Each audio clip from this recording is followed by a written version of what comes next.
You're listening to Champion Cinema with Chris and Chris.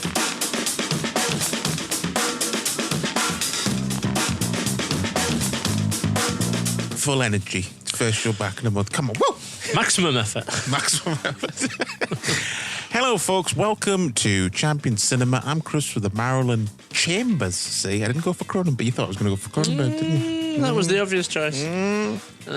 Christopher with a Kellite K. Yeah. Sunday name. Thinking of which, I was just looking over Cronenberg's filmography before. The last thing, he was in fucking like 10 episodes of Star Trek Discovery as an actor. Really? And he played Kovich with a K. I was like, could have been Kovich. That's mad. Yeah. If only I'd watched Star Trek Discovery. I was going to say, I was like, he probably just didn't watch it. No. I don't know, 6 episodes done me in. I couldn't take any more. I don't know which season he was in, but yeah, he was in 10 episodes. So.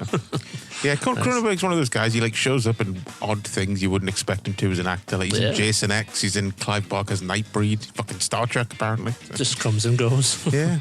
Weird. So yeah, we're kicking off as we always do in October. It's a month of horror films. Each week we've got a specific little subgenre we're tackling. This week though, we're just going to look at director David Cronenberg's first 2 feature films. Going to where it all started. Yeah, For Cronenberg. Young David's first films. Young Croners. as we call him, because we're very close with him. Yeah, we're looking at Shivers and Rabid. It's going to be grotty. Canadian grot. Champion Cinema. Shivers from 1975, a.k.a. They Came From Within, a.k.a. The Parasite Murders, and originally written under the brilliant title of Orgy of the Blood Parasites. Nice. What a title. Yeah, I prefer that one. Yeah, me too, actually. Yeah, runs for 1 hour 27 minutes. Of course, directed by David Cronenberg. It stars Paul Hampton as Roger, Joe Silver as Rollo, Lynn Lowry as Nurse Forsyth. I was checking the credits. I was like, I'm sure she had a name, but apparently not. Nurse Forsyth. Barbara Steele as Betts, Alan Coleman as Nicholas, Susan Petrie as Janine, and Ronald. I wrote this down phonetically and I still fucked it up. Ronald Mullajic as Mr. Merrick. Nice. But what's it all about? Well, a renegade scientist experiments with a plan to replace organ transplants with parasites. It goes very wrong, producing zombies, frisky zombies to be exact. And Roger rushes about doing stuff in a desperate attempt to do stuff.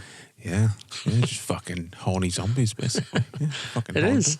Something I always forget, like I haven't seen this before, but I've seen Rabid before, but I forget that like Ivan Reitman produced the Cronenberg's early movies, which is just kind of, in the scheme of things, Strange. seems crazy, doesn't it? Yeah, but, it does. It really does. A couple of young Canadian filmmakers, I guess. Yeah, why not? Yeah. And it's mad to see all the trivia for both these movies, that it's like, at the time it was like the highest grossing Canadian movie and all that sort of stuff. Kind of mad. Yeah.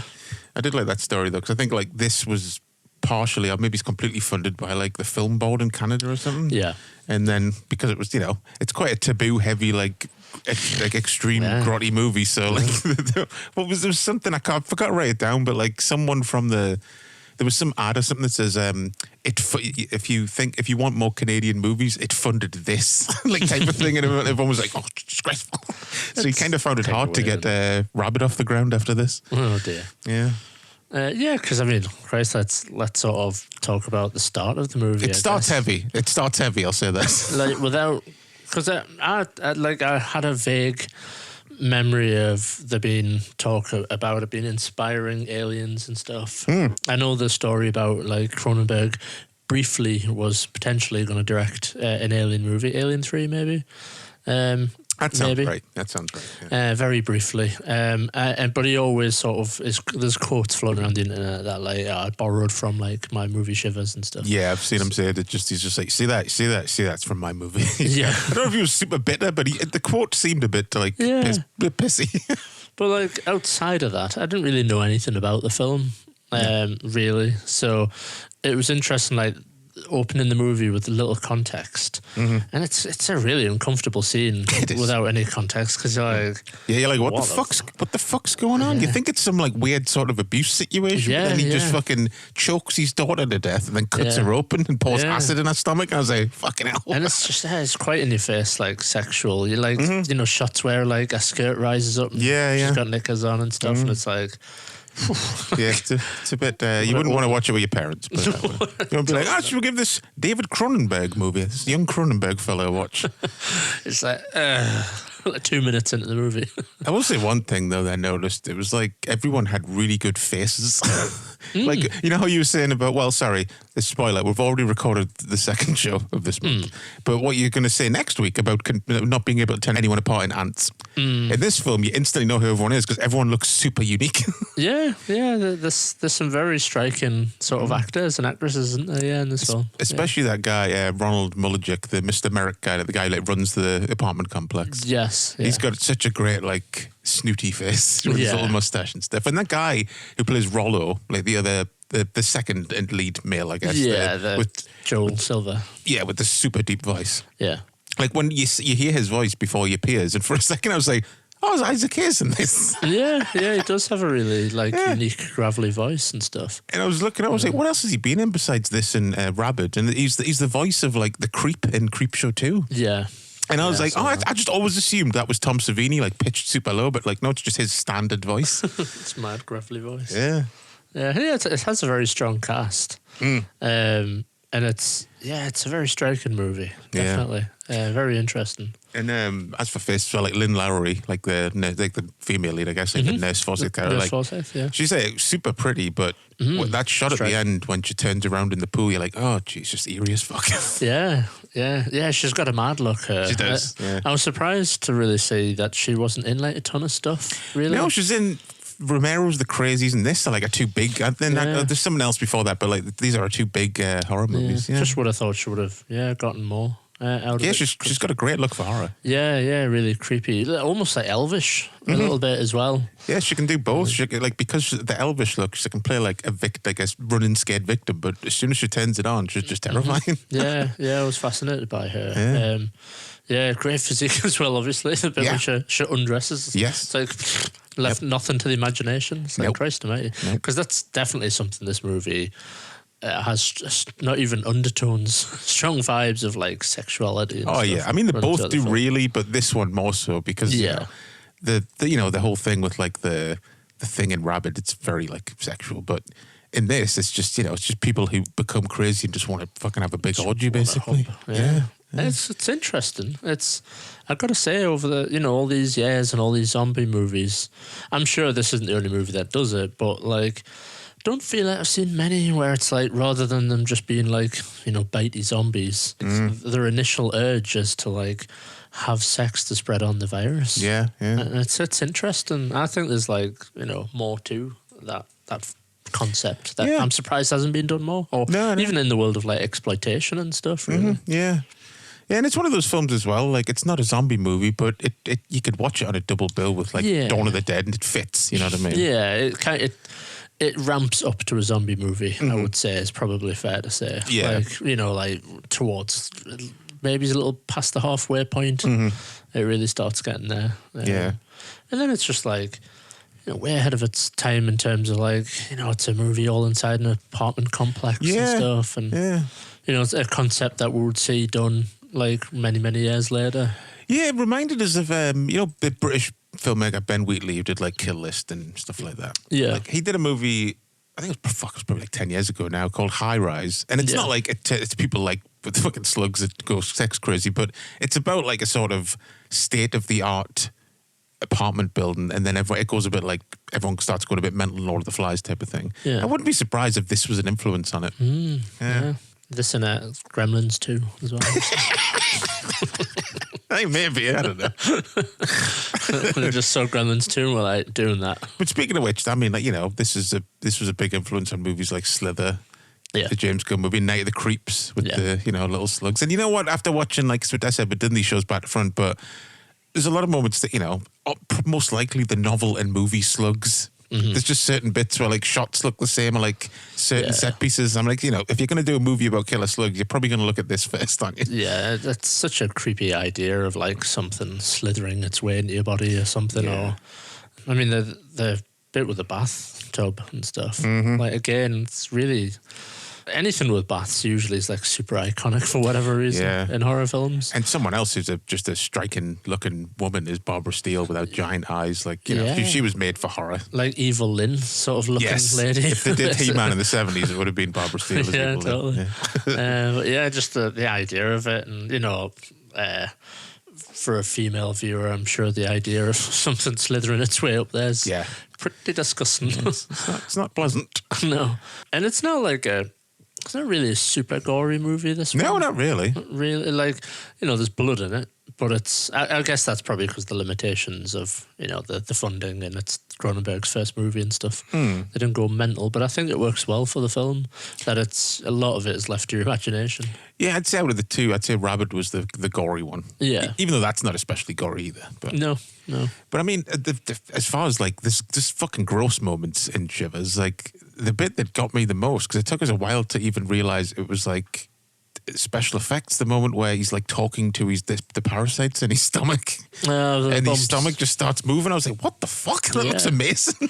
Yeah, it's really like flawless, the way they've lit it and shot it and stuff. Yeah, because it doesn't. It's normally, at least like in this period, when they use like full body like latex like that, you can tell. Yeah. But it just matches absolutely perfectly. Yeah. Let's shout out to special effects artist Joe Blasco. Fucking hell of a job, Jesus. I wonder if it's like the body hair or something, or something about it masked the like you said, the rubberiness that often would kind of come through on the camera. And like you said, it's kind of like low lit. It's low lighting, so that covers up a lot as well. But it's a creepy scene how he's saying like, come here boy, like it's a dog. It says we're going to be real good friends and stuff. Yeah. It's very unsettling. Just like people like lose the mind a little bit, I guess. It's like they'll just have one-track minds. Yeah, and that awful, not awful like badly made scene, but just like uncomfortable scene where he's just trying to force his wife to have sex with him. Yeah. And she's just crying and just doesn't know what to do. It's fucking awful. She like runs to Barbara Steele's apartment where for comfort. She's like, make love to me. She's like, oh bollocks. Then she just goes with it, which I must say is like for 1975 is kind of like, I guess would have been quite controversial for full lesbian or girl on girl kiss and stuff. Yeah. And then the whole throat bulging thing. Yeah. It's like, oh, horrible. Yeah, like I can see this being, if this film came out now, I could still see it being controversial now. Yeah. You know what I mean? So like in 1975, people would have just been sitting at the cinemas going, what the fuck's going to happen Like I next? said, especially that opening scene. Yeah. Because, I mean, it establishes later in the movie that this young girl, she was 19, and she was probably like a bit of a player, basically, like sleeping about and stuff.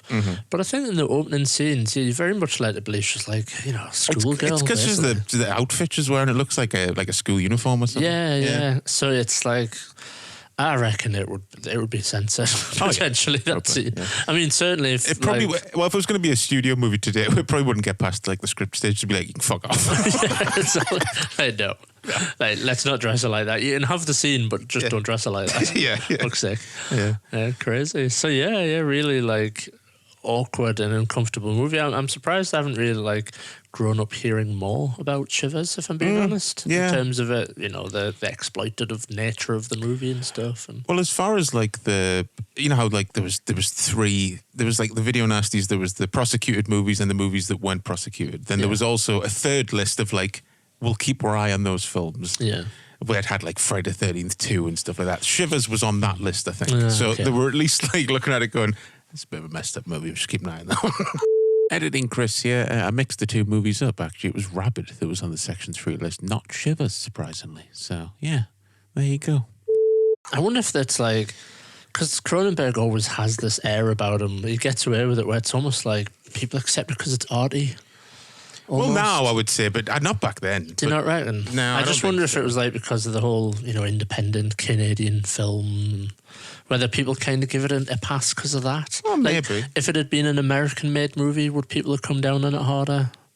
I don't know. I'm just theorising. I think it's one of those films that obviously did well at the time, and especially in Canada and stuff. But I think it's just because it's his reputation and the film's reputation grew over the years. It's kind of hard to know, really. Yeah.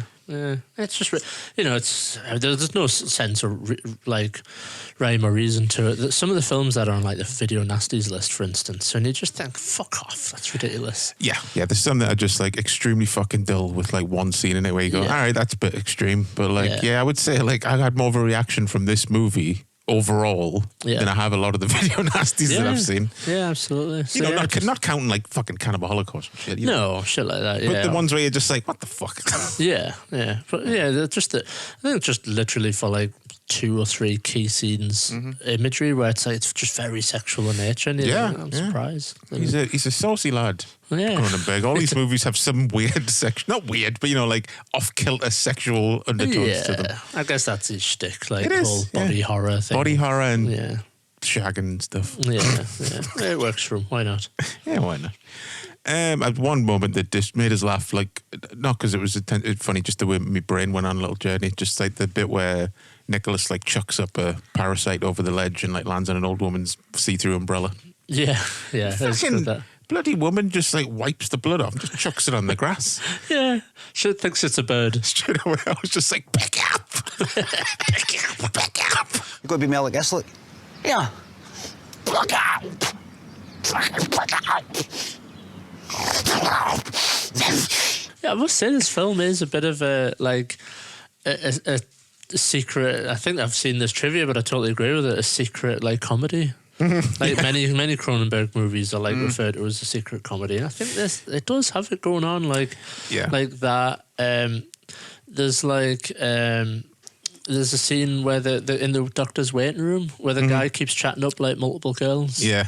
But I think you only hear like a little bit of his patter, but he's talking to them about like vitamins and how to stay young. Yeah. Like immortal with vitamins. But again, it's just like, I don't know, it just feels a bit like there's a bit of a humour thing going on there without being too obvious at the same time. Yeah, like it's almost like there's some scenes that all it would take would be like a different camera angle or a different line delivery and it would be funny type of thing. Yeah, I can see that. That was one like, that guy goes to the doctor's office, he's like, yeah, it was this girl, she had all these crazy lumps on her stomach. I thought it was kind of hot. Did you? Yeah, it's because that's the guy, the vitamin guy. Yeah, the vitamin guy, yeah. And I'm just like, what the fuck?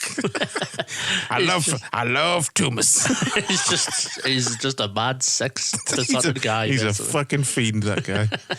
Yeah, there was some moments though, like there's a few moments in the doctor's office scenes where the dialogue is like supernatural. Like there's people just like talking over each other slightly, and it doesn't feel amateurish. It just feels like people actually having a conversation. Yeah, I wonder if like there's kind of a bit of like just roll the cameras and capture people sort of thing going on. Yeah, because I liked him as well, like the main guy, Paul Hampton as the Roger the Doctor. I thought he was really good. Yeah. I think overall, it's a really strong cast and well acted, to be honest, like start to finish. Yeah, I would say that, yeah, definitely. All the reactions, it never really gets, there's never like corniness necessarily. It's not like, really. Obviously it struggles from, being like kind of a low budgety first attempt at a movie. Oh yeah, you can tell it's he'd done a bunch of shorts before this and stuff, but it still has that like low budget young guy making a movie feel to it. But I think that lends something to it. It's good. Definitely. You can't beat that like gritty mid-70s feel with stuff like this. Grab a camera and just fucking roll. Just get actors and we'll try it, and if it doesn't work we'll do it a different way. Exactly. Sort of filmmaking. Yeah, really cool. Kind of dip in and out of positives and negatives. I did think like the Paul Hampton character, the Roger, whatever he's called, it kind of, he flip-flopped a lot. Like I said, in my synopsis, kind of, I don't know what his like end goal was really. Like, I guess, was it to get so I'm just trying to think back to, was it to get somebody out of the apartment block? It just kind of goes to the apartment block, goes from room to room, then runs up a hill, decides to go back into the apartment and dies pretty much. Well, I think like what was his plan? Like that moment where he runs up, which I fucking love, by the way, where he runs up the hill and coming out of the shadows. People just appear out of nowhere. I was like, oh, that's terrifying. Yeah. But I think it's probably, I guess like lack of enough extras, but it's probably supposed to like insinuate that there's fucking hundreds of people coming towards him type of thing. So he just goes, well, I'll go back, I guess. I was screaming at the TV at that point, like, oh, come on, just fucking run the other way, man. Don't go back in. Yeah, don't do it, Prometheus. Just run sideways. But yeah, there's some really cool bits that I loved, like the bit when the elevator opens up. Oh, yeah. And like the little girls there chewing on something. Yeah, that felt very much like a fucking Night of the Living Dead note. Yeah, definitely. That's when you truly got into zombie territory. Yeah. And that bit beforehand, it like starts that bit where the doorman comes through with like the bellboy with like the cherry pie in his fist, just punching out. That's really fucking creepy as well. Yeah. And then obviously that really claustrophobic scene in the like the tight corridor and stuff. Yeah. Where they're all like reaching out and stuff. Yeah. Again, very like zombie-ish, like dawn of the night of the night territory. Yeah, I guess that, any fucking horror director post Night of the Living Dead would find it hard not to be inspired by that film. So Yeah, exactly. Yeah, they want to kind of not do it. Yeah. There's even a mad car stunt in this movie as well. Yeah, which looks fucking super dangerous. Yeah, because I'm pretty sure there was a guy at least in the driver's seat. Yeah. I rewound it because I thought, was that a dummy? Yeah. But I'm pretty sure it was a stunt guy with like a helmet and a wig on the helmet, potentially. But it hits the cars collide at some speed though. And it's like, because the 70s cars, they're just made of like steel and like aluminium. Yeah. so like I don't know whether they reinforced the car before the stunt, but it doesn't fucking look like it. No. It just folds up. Oh yeah, Jesus. But so yeah, for a low budget sort of movie like this, it's like they did some pretty bold things. Like, Oh yeah, they did as much as they possibly could. Couldn't they? Yeah. Obviously, the pool orgy. Yeah. Movie ends with a pool orgy, pretty much. Yeah. Pretty crazy. There was something I read that said like there's half of those people are just the members of the crew, just getting naked and jumping in at the end. Makes sense. Just use what you've got. Yeah. Because literally, like, every actor that's been in the film is in that bit at the end. Yeah, pretty It's like you can just spot them and mark them off the list. Like, oh, there's the guy from that scene, and they're just all there, basically. The one bit I did find quite funny that like it was only this character who did this was when the Mr. Merrick character just leads this couple to a room basically where there's people ready to like, jump on them. But like he switched it off and acted normal until then he gets the smile on his face. So I was like, how come only he can do this? Yeah, I did think like if I was being like actually Kai. There's a bit of like sometimes the mindless zombies like going brains pretty much down the corridor, and then other times they're like cunning and conniving and stuff. And I think I would have preferred to see more of the cunning conniving, if I'm being honest. Yeah, like Invasion of the Body Snatchers type stuff. Yeah, but I guess he was probably wanting to do a bit of both. He was wanting to nod to Romero and stuff and do a bit of a zombie thing. Yeah, and have those like creepy, like lure you into a situation. Yeah, like it works just to have a scene where you're caught off guard. It's like a bait and switch thing. So it's not like it was a massive criticism. Man, I thought it was a great scene. But I was like, it's kind of funny how only the skeeziest looking guy can do that. Yeah. Like I said, I think I just kind of wanted to see more of that. I guess so. That's kind of like a positive for the movie. That was a cool scene, and I think more of just like, rather than just being shambling zombies, it's more terrifying that like these fucking things are plotting and tricking people into situations, basically. What would if like you said they're kind of stumbling around like zombies going brains, what would these zombies be saying? I'd be like, I want to fuck your brains out. Just like ass. It's definitely an interesting concept. I've really enjoyed it. I've got to be honest. Me too, Shivers. Actually. Yeah, me too. Like, way more than I was expecting. Probably more than Rabid. Yeah, I would say so. I think it's like it's a tighter, just like straight to the point sort of idea. Yeah, we'll get to it with Rabid, but I feel like Shivers is a more complete film than Rabid. Yeah. And I think it's a really interesting overall concept, like science fiction wise.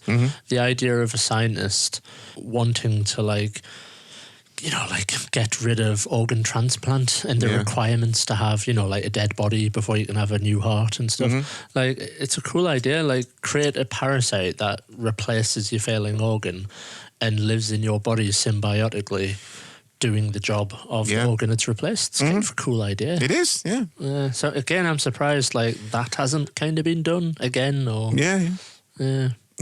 Yeah, very cool. Very good.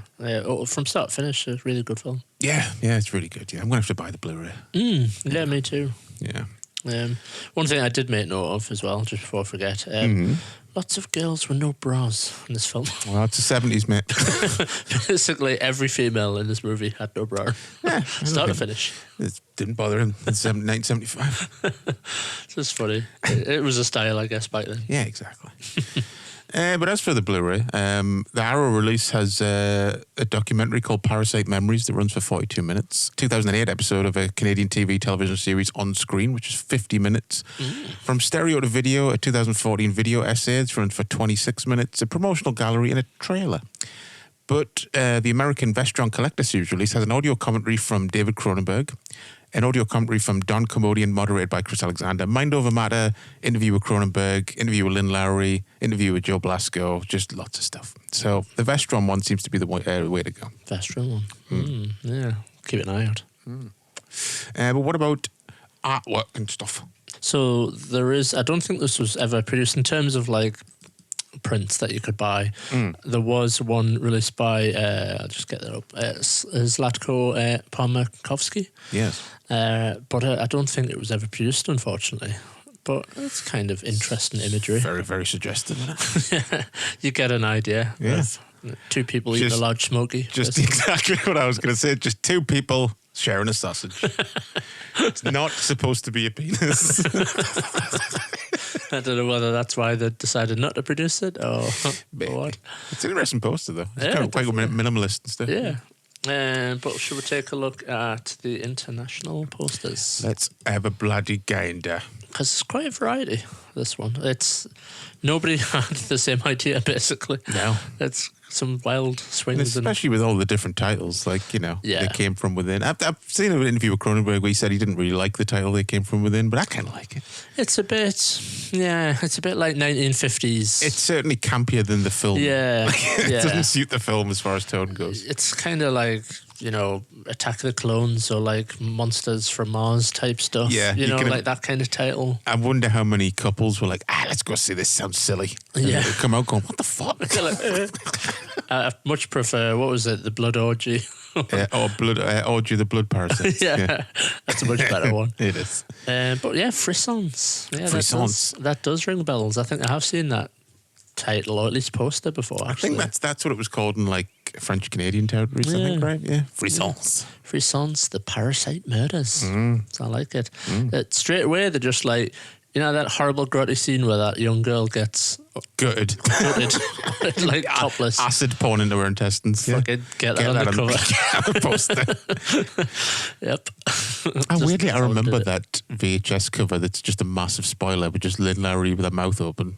Oh, really? Yeah. Just a really stretched, from the director of Crash. Imagine someone going to see Crash and then going, I'll get Shivers. Yeah. Tell you what, did you notice the Austrian cover? It's like on the left-hand side, but like second from the bottom. If you make it bigger, so it's got Nurse Forsyth. Yeah. But she's got like... a parasite coming out of her nipple. Yeah. Like the artist was like, it's not creepy enough. Yeah. Kind of go even more weirder with it. I wonder who did the art for that one. I'll have to check it out. It's cool artwork, but it's just a bit like, come on. It's not in the film. It's not the film, so it doesn't count. So yeah, it's kind of a cool variety of art overall. I think it's obviously inspired a whole bunch of artists, and there's just very different themes and concepts. When it comes to like the Blu-ray and DVD covers and stuff. I wasn't a massive fan of the Arrow one. It's kind of like a specific style. It's like very minimalist and stuff. But I'm trying to remember what it is. It's on there. It's just the one like in the middle, like down below, the second from the bottom in the middle. Oh yeah.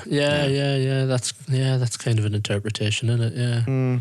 The end pool orgy, basically. But I've always loved that, like just the Shivers poster with like what is like Barbara Steele in the bath, like with the head back and the blood coming down. That's just a great image. And I love the font of Shivers. It's very 70s. Yeah, definitely. Yeah, that's probably the one that I've seen. Like when I like pull from my subconscious and think Shivers poster, that's one I've seen over the years.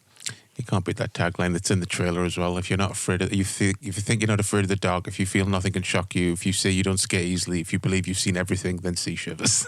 Great stuff. Yeah, it's stuff like that, isn't it? Where it's like, the warning pregnant ladies off seeing movies. That sort of marketing where you're like, gotta see that film. Vomit bag provided. Sign me up. Exactly. But you've got to deliver though, which I feel this movie did.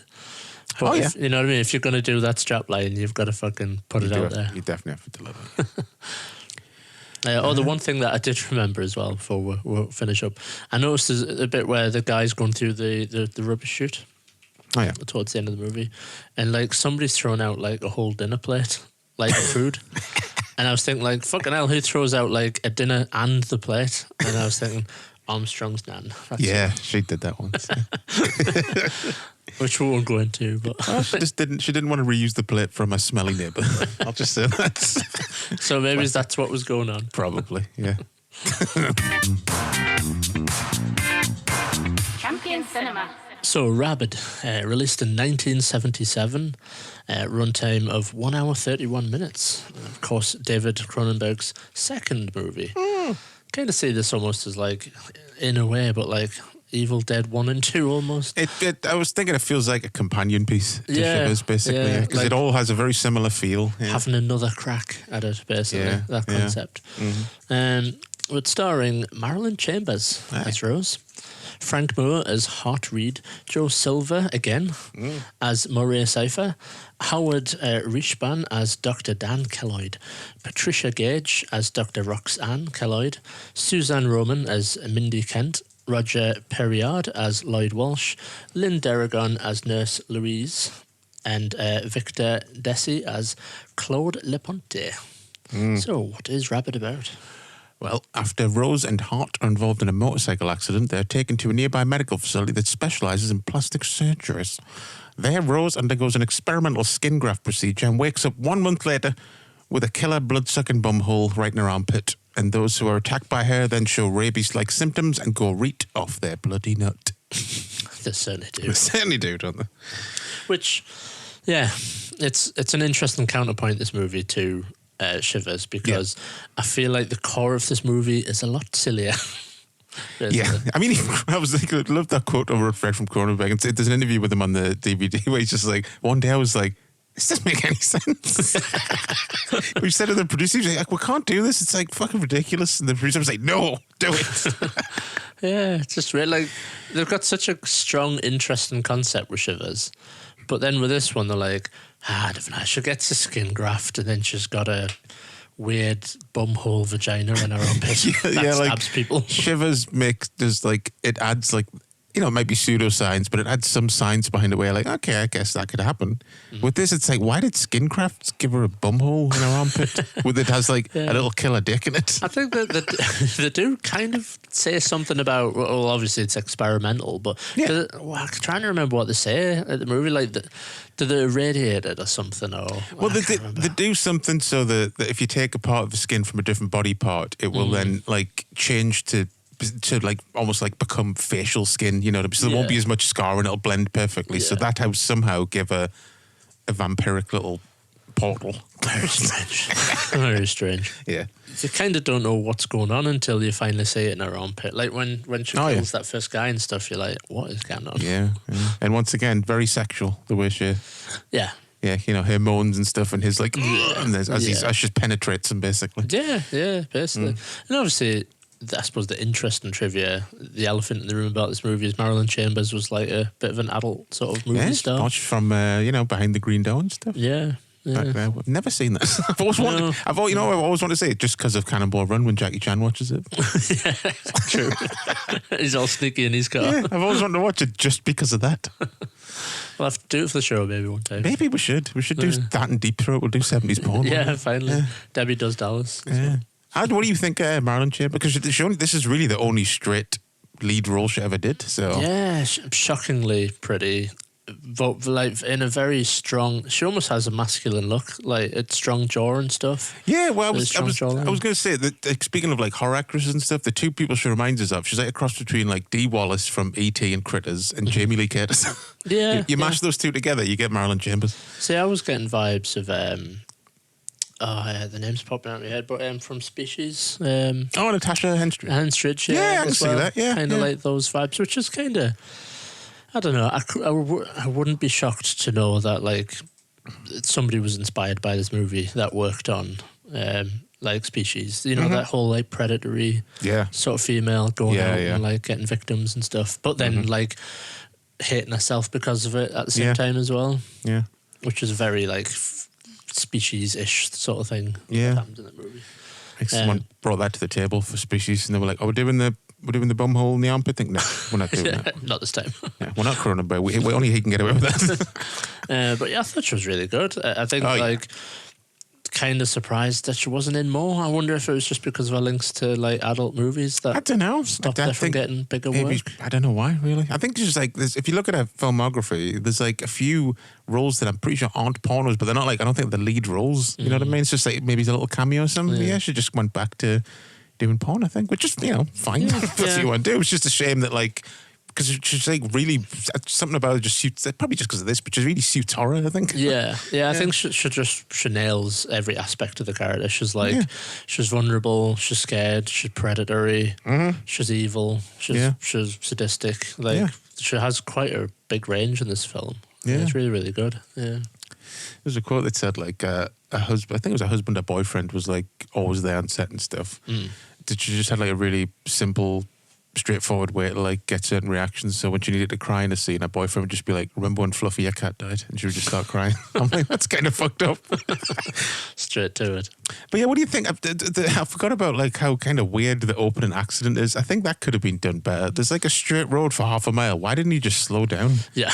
Why did he drive right into the front of a van? Yeah, they could have maybe done a different camera angle or something. He could have just been like in the midst of quickly turning and then hit the bike. It just seems weird that he's like, "Oh my God, there's a bike coming." If I was on the bike, I'd be like, "Why is he not moving?" And the fact that like he's under the bike when it explodes on him, and he's like the one that barely has the scratch on him. No, it's hair that's under the bike. Oh, is it? Yeah, you can see like the blonde hair coming out there. Oh, I think I must have like not paid attention. That's good. Shit, I thought it was the other way around. I was like, how did he not get injured? Well, that makes more sense. Yeah. He got tossed away from it. So fair play movie. I tell you one bit that made me laugh. That was just like the character's got serious problems. That cop who's just like, "Yeah, we got a girl downstairs. Maybe your girl want to see her?" And he just takes her to a fucking freezer with a frozen dead girl in it. He's like, "Is that your girl?" I'd be like, "Fuck you, dick!" Like, what if it was? He doesn't warn her or anything. Like, what a shithead. Yeah. Yeah, it's like, you ever seen a girl stuffed into a freezer? Like, okay. I tell you what, that was random though, wasn't it? That whole bit. I guess. I mean, see, I'm familiar with the poster. It's like something I've seen over the years. Oh, yeah. So I was kind of waiting for like that to work its way into the movie, I guess. And when it just turns up as just like a random throwaway bit in the movie, I was kind of like, oh, that's odd. Yeah. Like, I don't know. I thought it was going to mean more, but it's just some random girl. No, I guess it's just one of those like hindsight things because you're so familiar with the poster. You expect it to be a big moment, but it's obviously just like a good image they decided to use for the poster because it is a crack like that. I always used to hate that box in the video shop and go, "Oh, what the fuck's that?" Yeah, it just makes it really like oversells the film to you in a way. It does, yeah. So yeah, cool shot though. Oh yeah, that actress is very good at playing a dead body. She certainly is. Yeah. Also, another thing, this is technically a Christmas horror movie. Like one scene, they remind you for one scene. Christmas. Did you notice sexy Christmas helper? So I didn't. The elf. No. I'll have to I meant to get a screenshot of it actually for you, just because. So it's like at a mall, typical like mall Santa, and there's just a girl there who's got like boots and a miniskirt on as the like Santa's little helper. And I was like, isn't she a bit like underdressed? I don't know which way around it is, but she's a bit sexily dressed for helping out young children meet Santa. I'll say that. Just Canadians. Canadians in the 70s. Just a bit wacky. Yeah, Canadians in the 70s apparently. I did chuckle at just, Santa getting mowed down with bullets. The cop just accidentally blows Santa away. And he's like, in front of a bunch of kids. See, again, that's like, it definitely is a Cronenberg thing, that like, I guess like stealth humour in there, basically. Yeah, because that seems weirdly out of place. Just Santa getting blown away. Mm-hmm. But definitely at this point, like, I made note in me list of notes here, like, I'm spotting a pattern here: boobs and sexy attacks. Oh yeah. Like that's like something. I guess. Does nakedness continue to feature in his movies? I'm trying to think. I've not really seen a ton of Cronenberg films. Well, Videodrome definitely has some dark, sexy aspects to it. Not so much Scanners. I haven't seen The Brood. But, Crash is about people who get turned on by fucking car accidents. Yeah. History of Violence has that whole scene with... Not History of Violence. Well, no, History of Violence has that fucking epic sex scene in it. The angry 69. Yeah, wait. Well, there's the first sex scene, then there's the angry one later. Both are way too long. Oh, yeah. And then there's, Eastern Promises where he goes... cock swinging about for fucking 10 minutes while he stabs people. So yeah, he likes these bodies and body horror, does Cronenberg. Yeah, why not, I guess. Yeah. Bit of sexy violence. Serious question though, like an armpit is an awkward place to have a second murderous bumhole. It is. What would be a more practical place if you that was your murder weapon? Like palm of the hand? Maybe? Yeah, like, kind of like Scorpion from Mortal Kombat. How did it hide though, unless you're always wearing gloves, I suppose? I wonder if there was like talk of it actually being a vagina and the babies thought it was too much. Again, I've not really looked at trivia, but I could imagine like a first swing at this idea was going to be something about sexual organ-y type, and they were just like, nah, it's probably too much. Yeah. Like we're pushing it out too much. It's like that's the cut-off point. Cronenberg's like, so it's a vagina, okay? It's a vagina. We're not going to say it's a vagina, but it's a vagina. That you can't. Don't use the vagina. He's like, butthole. He's like, okay. And he's like, a butthole with like a weird penis thing that comes out. Like, for fuck's sake, dude. Go on then. Go on then. I suppose as well worth mentioning. There's another like, like two girl action like in the bath and stuff. Like that's would have been. I wonder how risky that would have been in the 70s. Yeah. Where she like grabs her and stuff and. Again, like kind of not lesbian, but like very sexually suggestive and stuff. Yeah. That's the subtitle of this movie should be really rabid, sexually suggestive. Basically. Yeah. I wonder how many critics. I'm trying to think, was it this film or was it Shivers that I saw a quote from Barry Norman that it was like, this is the worst film he's ever seen? It was Shivers. Yeah. Was it Shivers? Fucking bad. What the fuck? Which is like, come on. Out of all the films you've seen, Shivers was the worst. No, there's definitely worst films. I hope he made that quote in like 1978. Because for fuck's sake, if he was still saying that in like the 90s, then what the fuck? Yeah, I'm sure people were just reacting to the the nakedness and they just got turned off by the fact there was exploitative boobs and violence and they're like, ew, it's terrible, this movie. But when you like get past that, it's like a really interesting concept. It is. And it's just it's the nakedness and the violence is just challenging you basically. Yeah, basically. Yeah. Cool bit with the doctor getting a finger cut off. Sorry, with the doctor cutting a finger off. Yeah, well, he just goes psycho during an operation. That was quite funny. Like, there's parts in this more so, I think, than Shivers that just feel straight up like campy 50s. Like, although it's gory, it still feels like, people just wide-eyed going, and coming towards you and stuff, which is great. And that. And obviously, like, more like Dawn of the Dead makeup as well. Like, oh, yeah. Green, frothy mouths. Yeah, the green froth, fucking, I don't know why, but just the shade of green that it is just makes us gag. Yeah. It's a gross colour. Yeah. It's a really cool bit as well, because like you said, multiple set pieces really in this movie. A driver getting killed with a pneumatic drill. Yeah, that's fucking crazy, isn't it? Yeah, when they just suddenly surround the car and he just rams the pneumatic drill. There's no build up to it. You just go, for a second, you go, oh, they're going to be like fucking full of rabies. And then he just goes, all right, just bangs the fucking drill on the side of the car. Yeah. Really, again, something I don't feel like I've seen before. In all these years, someone getting killed with a pneumatic drill. The only thing I can think of is the scene in Total Recall. Oh, yeah. Where it only has the big drill. Yeah, I suppose. Yeah. That's the only thing I can think of. It's not quite the same. No. Like, but that kind of comes through the door, Adam, doesn't it? Yeah. But it's because it's not like a sort of thingy drilly. The guy in this movie doesn't shout "screw you" as he does. So He should have. Yeah, he should have. One line that I fucking pissed myself at for some reason. I don't know why. It's just the way the guy delivers it when like the truckers are at like the depot place. And he's like, Smooth Eddie's not looking too good. What do you mean? Smooth Eddie always looks good. I'm like, fucking hell, you fancy him? That whole bit is weird, that guy. Because he's like, what are we running here? Daycare? Yeah. It's like, okay. It's a whole strange mix of lines going on with that guy. And I was like, when it showed who Smooth Eddie was, I was like, oh, that guy. He's not a guy I would think was called Smooth Eddie. Maybe he just brushes up really well. I don't know. Maybe, yeah. He cleans up really well. And like as far as like people not looking the way you expect, you know the scene where she like goes to that barn and then bites that guy. Oh yeah, the farmer guy. Yeah, the rapey farmer guy. Yeah, who's immediately like, hey, a girl, I'm gonna have sex with her. Yeah, she's bleeding from the mouth, but oh well. Yeah, it's fucked up. But then when he like obviously starts getting all fucking crazy and he goes to that diner and just demolishes an entire chicken. Yeah. Like I fucking generally shit myself when the news report later said 43 years old. I was like, Jesus. He's a rough 43. Well, he's a farmer, He's lots of early mornings. Farmer and apparently an alcoholic. So yeah, I would guess he probably movie is 43.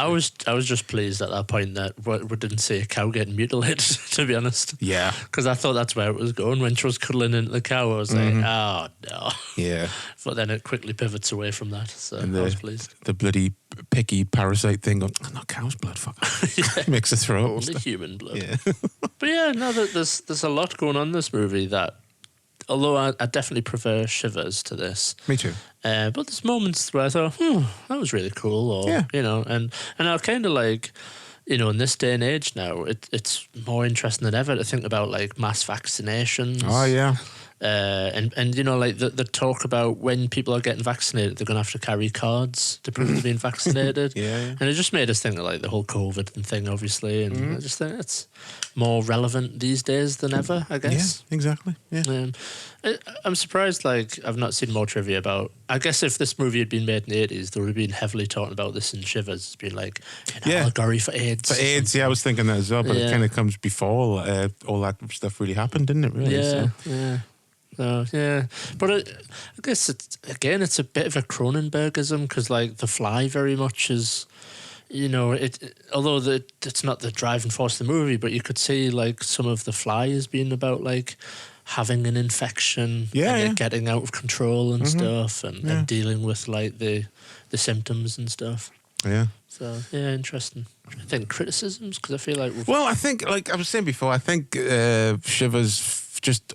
is more cohesive as a whole, as a movie. Like, I think there's points in this where it drags a little bit and it kind of... Definitely, yeah. Not that it doesn't know what it's doing, it just takes its time to get there, whereas I feel like Shivers is just kind of like, oh, this is fucked up, oh, that's interesting, no, that's crazy, and you're just constantly, you're never bored. Your mind never wanders in Shivers. I think with the Rose character, there's a big chunk of the movie where she's just walking about. Yeah. And it's like all that could have been condensed into like a couple of scenes. But I feel like, you know, she goes to a cinema, she hitches a ride, she attacks someone in a bath, she goes to a mall. It's like, it's just too many of those scenes that needed to be kind of like, one or two of them needed to be cut out of the movie. Yeah, yeah. At one point, I was kind of thinking to myself, like, who's the protagonist in this movie? I kind of forgot about the boyfriend character, really.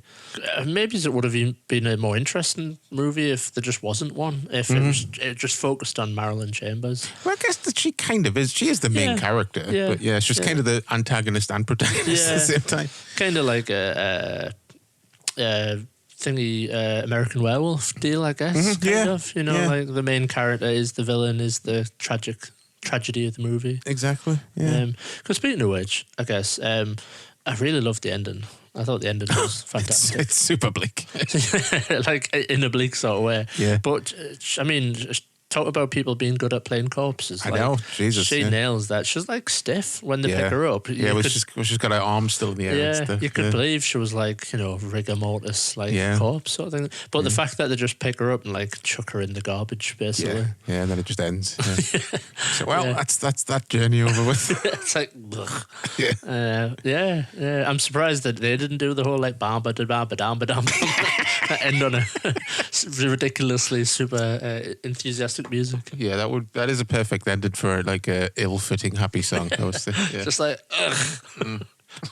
Yeah, probably one of the best endings ever for me. Like. Oh yeah, definitely. But there was a remake in 2019 by the duo of the Soska sisters. I haven't seen it. No, I don't know what it's supposed to be like, but I'll probably give it a try someday.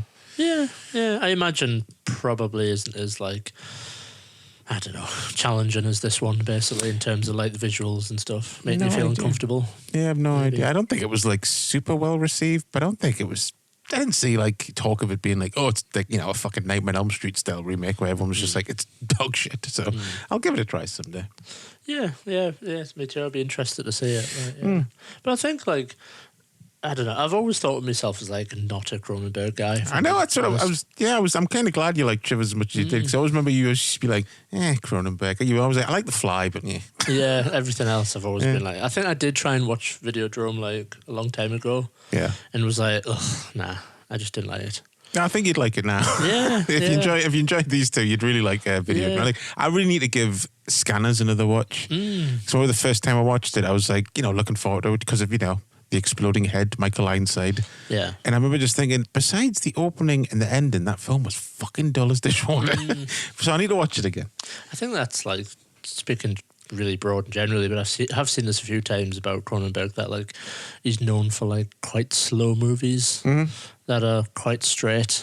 And things like I think as a criticism, people try to say like these movies are quite slow, which is mad. But it's certainly with these two films, I can see it. I guess I can see it with Rabid, not so much with Shivers. Yeah, it's quite snappy, isn't it? Yeah. So yeah, we'll have to like keep doing Cronenberg. Yeah, we'll keep coming back to him. Yeah, because there's plenty that I haven't seen. I've only really seen like 5 at the most. So there's a lot of his stuff, especially in the 90s and the 80s and stuff that I haven't seen. Yeah. Posters? So again, released print-wise, there's 2 that I've put up. One by Danny Miller, which kind of takes like almost like a comic booky type. Yeah, with like neon pink colours and stuff. That's crazy. Like just the panels and stuff. I quite like it. And then just I quite like the the red lady in the crowd sort of thing. Yeah. It's quite cool. Oh no, sorry, I was looking at the other one.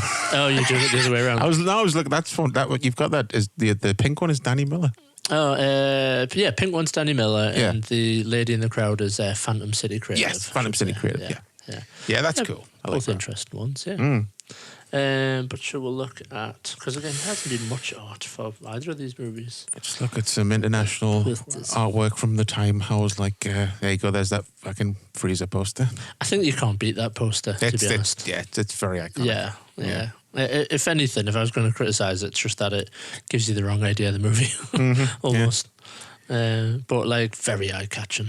Yeah, you can't beat that. 1 minute they're perfectly normal, the next Rabid. Pray it doesn't happen to you. It's just like, oh god, what am I in for here? Again, though, wide, crazy variety of posters. Yeah, we're in the prime era here, mid-70s, for like when you get shit released all over, like posters from all over the world that are just super different. Yeah. Like I love that Italian one in the top right corner. Looks like a giallo or something. Rabid City di Sangue. Yeah, she's just clutching onto a man. Yeah, clutching onto fucking Joe Spinell from the looks of it. Yeah, totally. His little pencil tash. Yeah. Yeah, going for it. And the Japanese one is just Marilyn Chambers in a Ripley cosplay outfit. Oh, yeah, on the floor. Yeah. That was a really cool scene, her writhing in agony on the bathroom floor. Just sweating, writhing in agony, yeah. Trying to pretend her French is fine, yeah. Like me after I've eaten Chinese and eaten too much of it. It was you after that fucking spicy Korean burger the other day. Oh, yeah, God. Eating it too late at night. Look at the one underneath it. I do not remember that video box from the UK. What the fuck is that? Yeah, that's that font that's on, like, what's that shitty label that released a whole bunch of horrors on DVD? Vipco? Yeah, it might be Vipco. I'm thinking. I was thinking like Vibe or something. Yeah, isn't that like the Vipco font?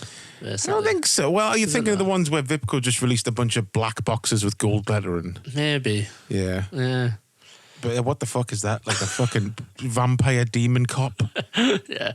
Talk about posters that give you the wrong idea. That's the weirdest look. It's the first time in a while I've seen a film so misrepresented on the show. Like alien vampire cops. Yeah. The train one's good next to it. That's Arrow. That's the Arrow cover, yeah. That's interesting, though, that the art style kind of matches the Shivers one almost. Yeah, I think it's the same artist. Yeah, because I think they released Shivers and Rabid around the same time. So it's interesting that none of the posters, well, a few of the posters do, but I don't feel any of them really like put her on the cover. No, not really. Rose character and kind of like sell the sex appeal of the movie. Apart from that Japanese one, really, from what I can see. Yeah. And what's that one which is similar? Spain, which is just a picture of that scene of her in the bathroom. Yeah. Which is DVD cover. So. But yeah, none of them really go for it really in that sense. Because I think like that was one of the contributing factors that she was. Because I think Cronenberg, I did see something about Cronenberg initially wanted somebody else. He wanted Sissy Spacek. Yeah, that's right, yeah. But I think then, like people talked him into Marilyn Chambers from a sex appeal point of view. Yeah, and the thing was he wanted her because he saw Badlands. And then I think like the producer was like, nah, she's like too Texan and all. It's like it doesn't really. Something about it doesn't suit horror. And then like as they were making Rabid, like Carrie came out, and they were like, oh bollocks. Yeah, like But no, I wouldn't want anyone else but Marilyn. Chambers. I think Marilyn Chambers. She genuinely does a fantastic job. It's just the strongest thing about the movie, and it's really nice to hear from some of the trivia that like she really worked hard in the movie. Like I think Cronenberg was quoted as saying he was like really impressed with her and stuff. Yeah, she took it seriously. Because I think at that point she just really wanted to do something more mainstream. Yeah. She died quite young, didn't she, from memory? I'm sure I saw something like 50. Yeah, I think she was in her something. 50s. Hold on a sec. Aneurysm or something. 2009 she was 56. Yeah. Shame. Yeah. As for the Blu-rays, you got the Arrow one, which has a commentary by Cronenberg and a commentary by critic William Beard. Interviews with Cronenberg, Ivan Reitman, Joe Blasco again. A few documentaries that are like one's an hour long. One's just a documentary on David Cronenberg called The Directors. And then a little documentary about the company Cinepix that he made Shivers and Rabid for. Cool.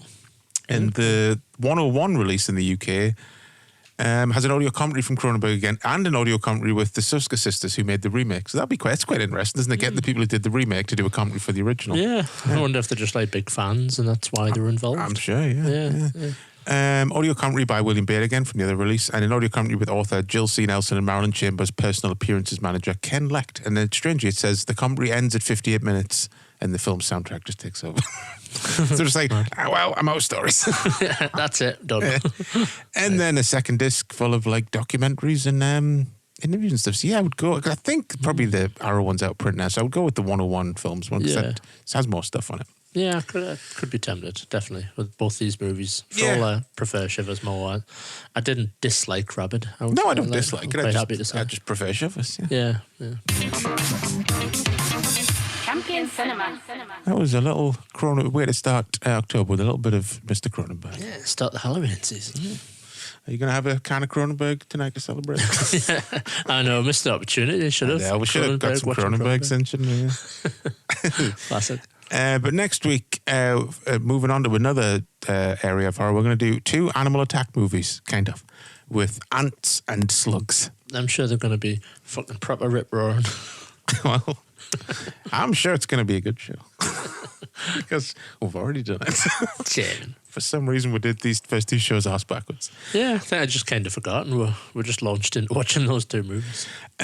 So you can find us on Instagram at Champion Cinema Pod. Rate and review the show on Apple Podcasts and Spotify. Subscribe on YouTube.